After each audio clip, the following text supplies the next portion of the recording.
Last month, the city's Auditor General released a report into workplace violence and harassment policies. The audit found that while the city has policies in place to address them, efforts to prevent both harassment and violence from happening are limited, with many employees blaming management for not taking the issue seriously. With more on this, employment lawyer Alex Lucifero joins us. So, Alex, clearly it's a topic, high priority list for just about every company, but let's break this down a little bit. What are the employer's obligations when it comes to workplace harassment? It is. It's an extremely important topic, Matt, and the obligations here on the part of employers are actually quite strict. So legislatively, under the Occupational Health and Safety Act, employers have an actual positive obligation when it comes to workplace harassment to investigate any complaints of harassment whatsoever. Whether you're dealing with a small employer and maybe you have a couple of employees, or whether you're dealing with a multinational company, the obligation remains the same. You have a positive obligation to investigate complaints of harassment, and then ultimately, if harassment is indeed found,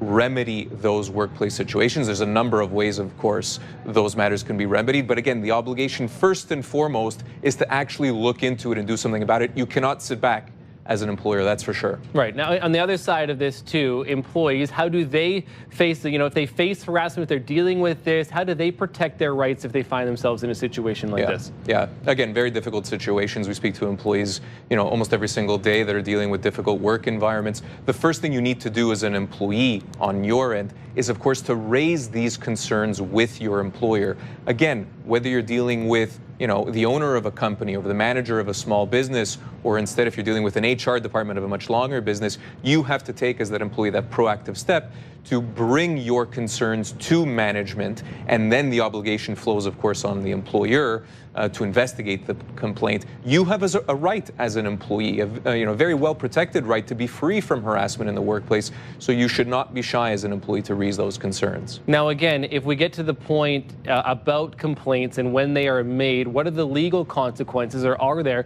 for failing to investigate, failing to resolve some of those complaints if they're brought to the company?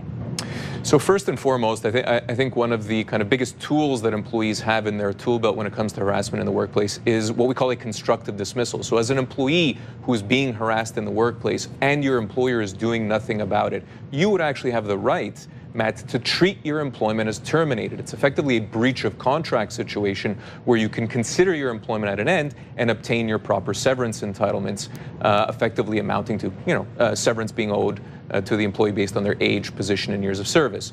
The other option you might have as an employee is to file a complaint with the Ministry of Labor under the Occupational Health and Safety Act, and the ministry would then investigate the claim. Importantly, Matt, the last note I want to make here, your employer cannot punish you for having raised the complaint. That is what we call a reprisal. It is illegal. Your employer cannot take action against you because you've raised an allegation of harassment in the workplace. Like we've mentioned, a very important topic and some excellent advice. Alex Lucifero, thank you for this. Appreciate your insight.